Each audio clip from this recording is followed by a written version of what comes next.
It's repotting time today. A very rare and unusual but beautiful monstrose form of a cactus. I've got 3 individual plants. I'm going to combine them into one planter with some decorative elements added, and I'd like to show you how I'm going about this.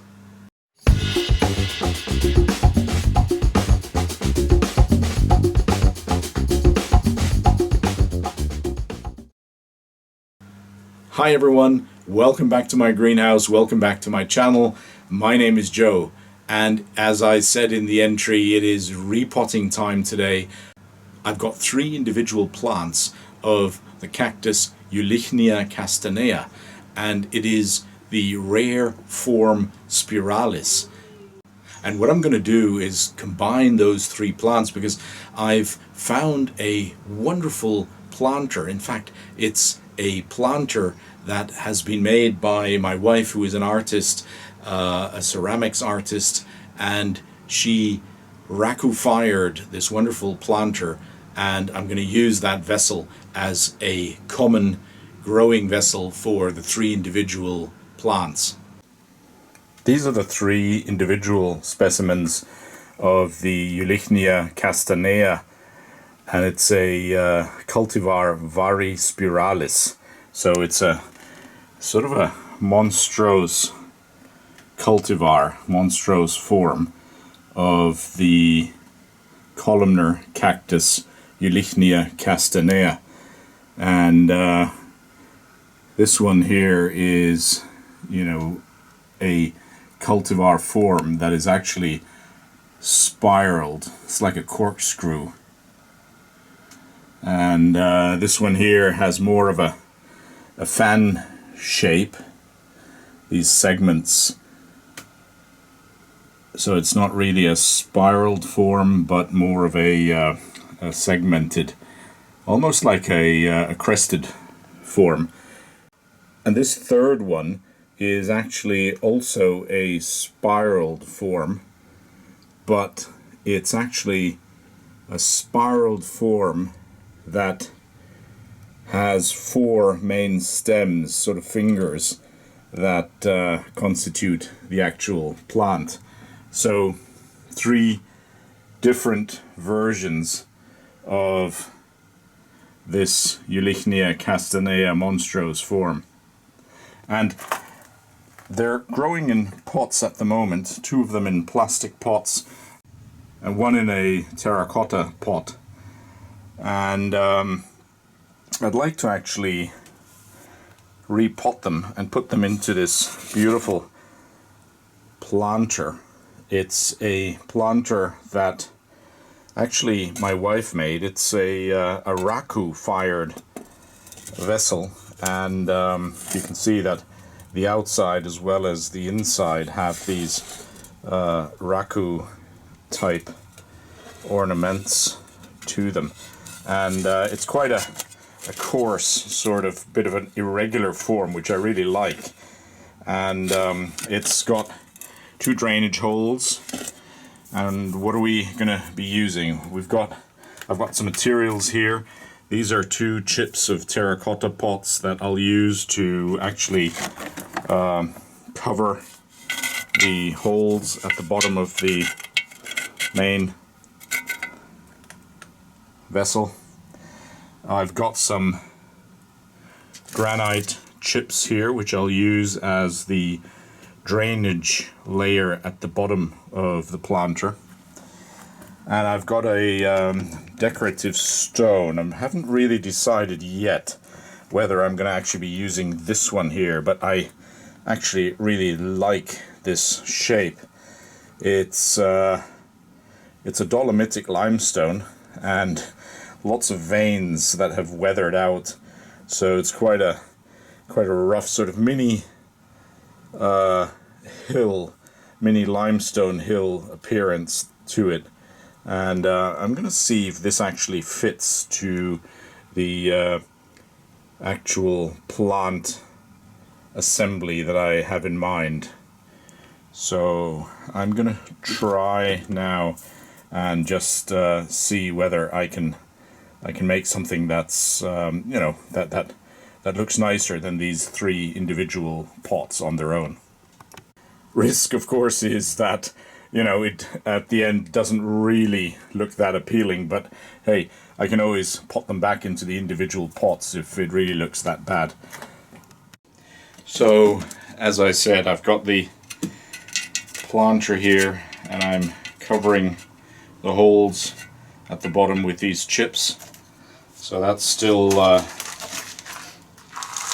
leaky enough, if you like, to allow water to easily drain out excess water, but at the same time not allowing the actual substrate to wash out, drain out through the bottom of the planter. I guess next thing I'll do, I've got my substrate here, I'm just going to put in a little layer of that. See how that goes.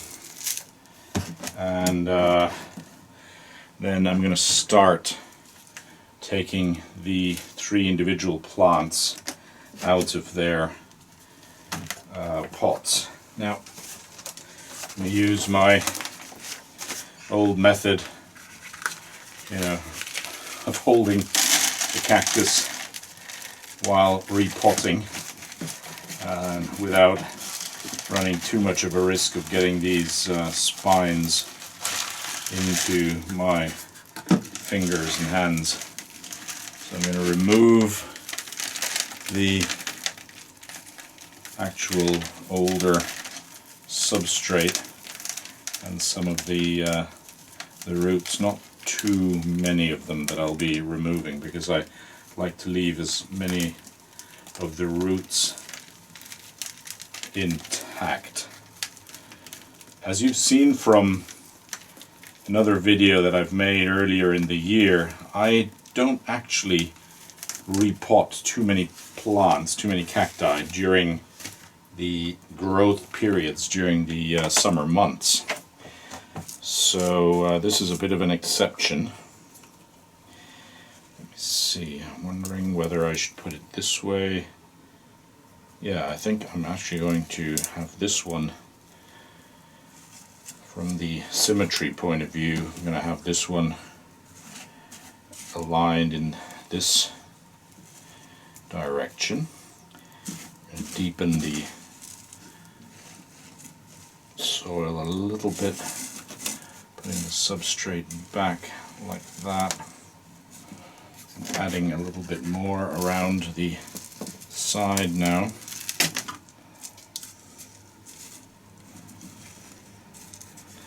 Then I think I'm going to try and put this one, the central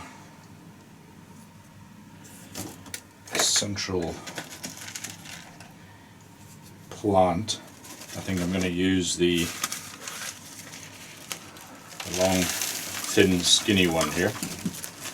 I'm going to see if I can take this one out without damaging too many of the roots.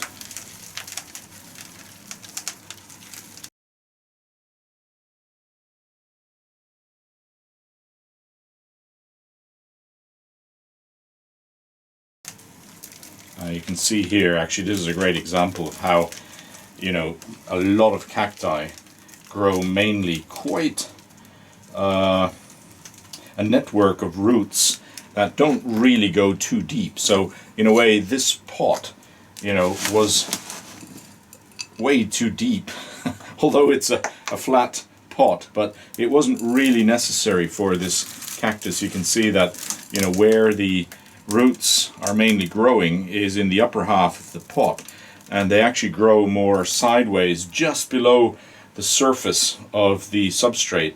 And that of course is in the nature of these fibrous roots of the cacti, because, you know, where they grow in their habitat in nature, they'll not have a lot of precipitation during the year, and, you know, when there's precipitation, not that much of it actually sinks deep down into the soil, and so just to be able to catch the dew or light rain or rain that occasionally falls and, you know, just percolates maybe a couple of centimeters into the ground. For that reason, the main root system of a lot of these cacti forms, they actually will be just in that upper, you know, couple of centimeters of soil, of substrate. And this is a great example just showing that. Now, I think I'll put this one in towards the back.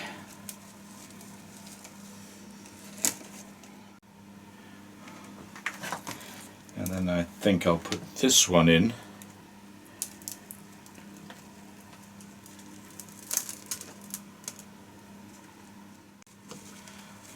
So the tall, skinny one needs to go a little bit further back. And this little group then gets a bit more space. That's better.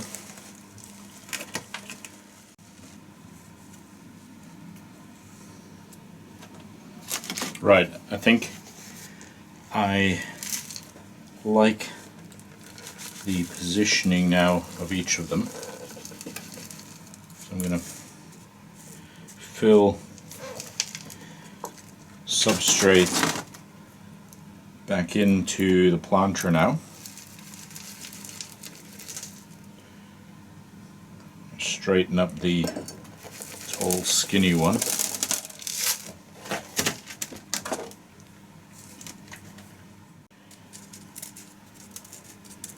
Okay, now I think I'm going to add a little bit of the top dressing.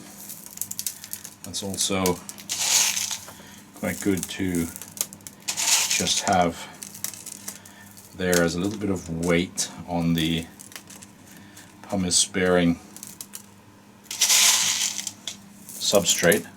So when I'm watering, the pumice then doesn't immediately start floating on the water. And let me see, I'm gonna do that here at the back as well. Fill this in a little bit more.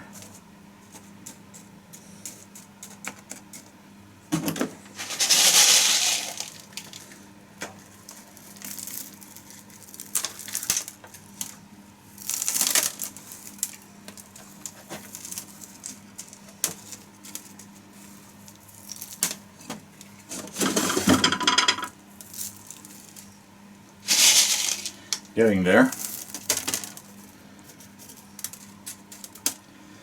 a little bit more over here. Now, what does that look like?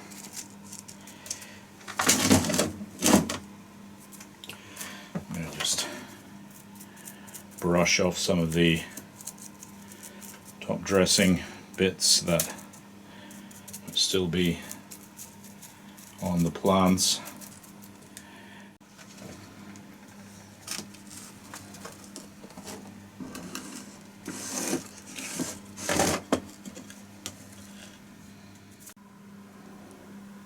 So this is what it looks like now, and just zoom in a little bit and take a look at this arrangement. Yeah, I think I'm quite happy with that, and not sure what you think, but you know, let me know. Tell me your honest view, and just let me know whether, you know, you think it's an improvement to having the three in their individual pots before, and yeah, any thoughts you have.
If you like the video, just give me a like, send me a comment if you'd like to, and if you haven't subscribed so far to the channel, you know, there's a lot more interesting and hopefully useful videos on my channel. Just go ahead and subscribe, hit the bell icon next to the subscribe button, and you'll always get automatic notifications. Thanks so much for watching. Thanks for your time. As always, stay safe. See you very soon again, hopefully. And as always, happy growing.